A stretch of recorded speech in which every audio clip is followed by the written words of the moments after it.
Ridley Scott's Gladiator is a truly unique film. What makes it stand out is that its production process was practically a blueprint for disaster. Gladiator had all the makings of a massive failure. The project was led by a Hollywood director who had flopped 3 times in a row before taking it on. The lead role went to an Australian actor who wasn't particularly famous in Hollywood and had never played a leading role in an American film before. On top of that, the films he starred in while Gladiator was in production failed to attract audiences. As if that weren't enough, the set was chaotic, the script wasn't finished, one of the actors passed away, and the film's genre was considered dead. Yet, against all odds, Gladiator became a massive box office success, breaking numerous records. David Franzoni began writing the script for Gladiator back in the 1970s. However, after a string of historical film flops in the 60s and early 70s, no Hollywood studio was interested. So, Franzoni moved on to other projects. Gladiator finally gained traction in the mid-90s thanks to Steven Spielberg, who had worked with Franzoni on Amistad. Impressed with his writing, Spielberg signed a deal to produce 3 films with him under DreamWorks Pictures. That's when the Gladiator script resurfaced. Finding a director for a risky historical film wasn't difficult. Ridley Scott, Drowning in Failures, happened to be available. With limited options, he immediately accepted Spielberg's offer. Scott later admitted he was hesitant at first because he thought the script was terrible. However, one of the producers suggested he take a look at the budget. When he saw the $100 million figure, Scott decided it was worth the risk. Casting the lead roles turned out to be a much bigger challenge. A common rumor suggests that Mel Gibson was initially offered the lead role, with producers supposedly running to him with a script and a blank check. However, Gibson reportedly turned them down, thinking he was too old for the part. Ridley Scott, on the other hand, insists he never considered Gibson and never made him an offer. From day one, Scott wanted a fresh face and refused to cast a major celebrity. Many actors and actresses who would later become famous auditioned for the film. In theory, Gladiator could have looked completely different.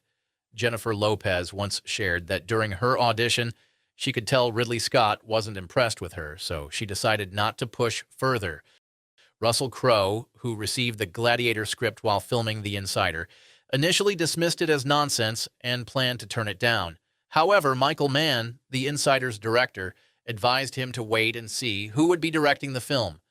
After meeting with Ridley Scott and learning that the script would be rewritten, Crowe agreed to take the role.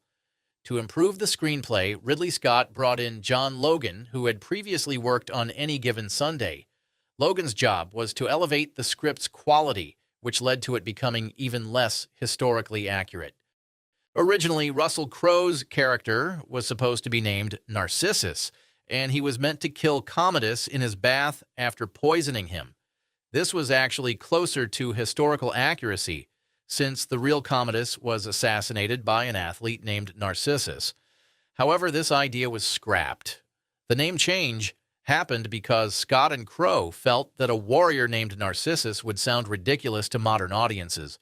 Scott also insisted on eliminating cliches about ancient Rome. Banquets, grape eating, and drinking from goblets were either cut or minimized. By the time filming started, the Gladiator script was only 35 pages long. Even then, no one was happy with it. So the studio brought in William Nicholson, who had previously worked on Nell and First Night. Nicholson kept revising the script right up until the final day of filming. His biggest change was adding the murder of Maximus's family. In earlier versions, Maximus's wife and son were alive and even attended his gladiatorial fights. Ridley Scott felt Maximus's hatred for Commodus needed a stronger justification, so the tragic backstory was introduced. Filming essentially began without a script. Ridley Scott and Russell Crowe, often lacking material to work with, improvised scenes on the spot. For example, one day, while they had no script, Crowe simply noticed a bird and incorporated it into a shot. Even when the script was supposedly finished, changes kept happening. One of Scott's dream scenes was a fight between Maximus and a rhinoceros in the arena.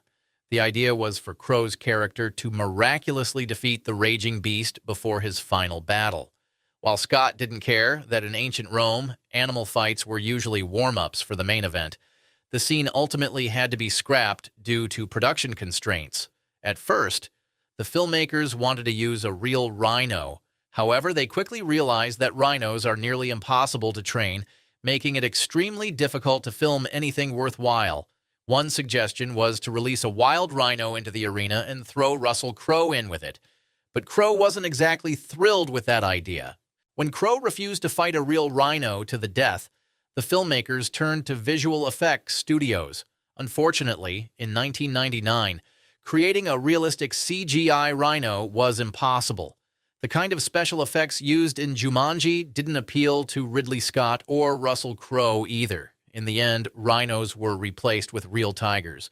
Initially, the plan was to have just one tiger, but just like with the Colosseum's exaggerated size, Ridley Scott said, "Not enough." To ensure Crowe's safety, several hunters with tranquilizer guns were always on set during filming.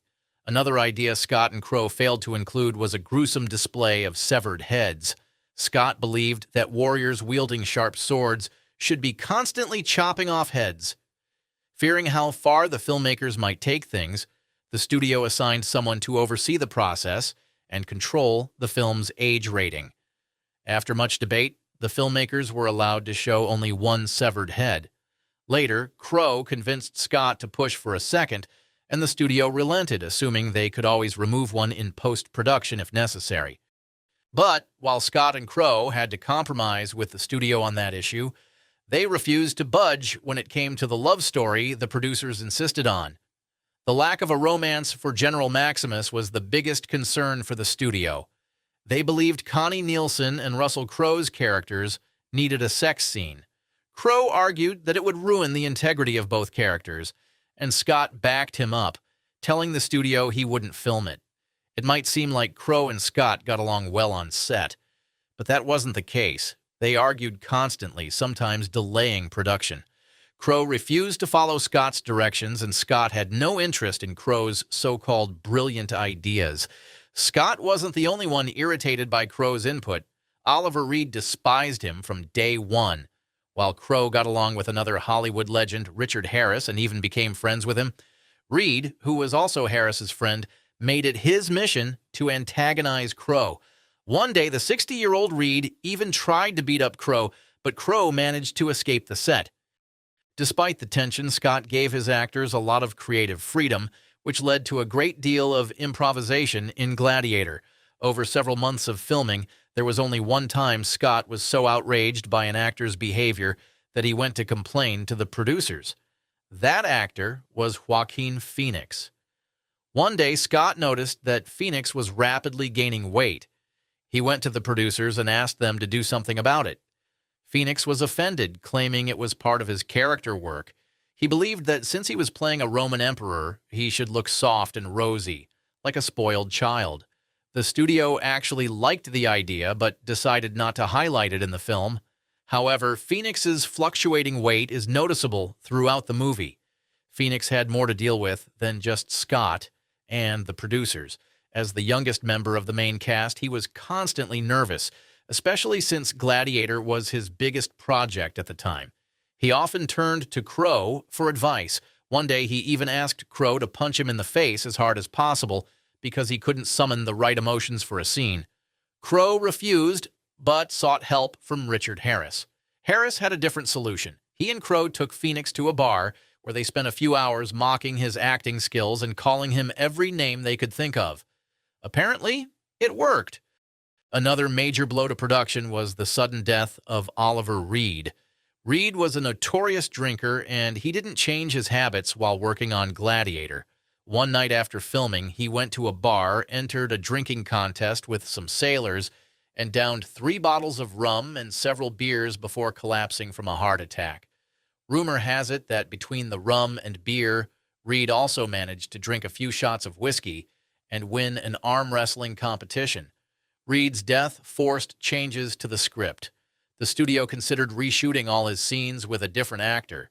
The film was insured for such situations, meaning the studio could have received $25 million, enough to cover the reshoots, but Ridley Scott refused. Instead, some of Reed's scenes were completed using special effects, while others were cut entirely. Originally, Reed's character was supposed to fight Russell Crowe's Maximus in the Colosseum as part of another one of Commodus's cruel jokes. Another important moment came toward the end of filming. Since there was no finished script, Gladiator was shot in chronological order, meaning Maximus was still alive by the final days of filming. But Scott had a last-minute revelation. He felt that if Maximus survived, it would ruin the entire film. The story was meant to end with vengeance and Maximus's reunion with his family. Scott argued that Maximus would have no purpose left after Commodus's death. His only reason for staying alive was revenge. Crowe agreed, and the studio followed suit. With a budget of $103 million, Gladiator hit theaters on May 1, 2000. It was a massive success, grossing $461 million worldwide. The film won 5 Academy Awards, including Best Picture and Best Actor. The fact that Ridley Scott didn't win Best Director is still considered one of the biggest snubs in Oscar history. Gladiator later set a record for DVD sales, with its 2-disc special edition becoming the best-selling DVD of all time. The film's soundtrack was also a smash hit, second only to The Bodyguard and Titanic. After Gladiator, Russell Crowe became an A-list star. Just a year later, he was commanding $15 million paychecks for films like A Beautiful Mind. Ridley Scott, now one of Hollywood's most powerful directors, could secure any budget he wanted for his future projects. Recently, Gladiator finally got a sequel. According to Crowe and Scott, they had been toying with the idea since the early 2000s. Back then, they considered turning the film into a supernatural epic, with Maximus fighting his way out of the underworld. However, the budget for such a project would have been astronomical, and making Gladiator a fantasy movie was deemed too risky. That idea was scrapped, and Scott began exploring other options. Ultimately, they decided to focus on Lucius, whose rise to power begins 15 years after Maximus's death. Thanks for watching, and stay tuned.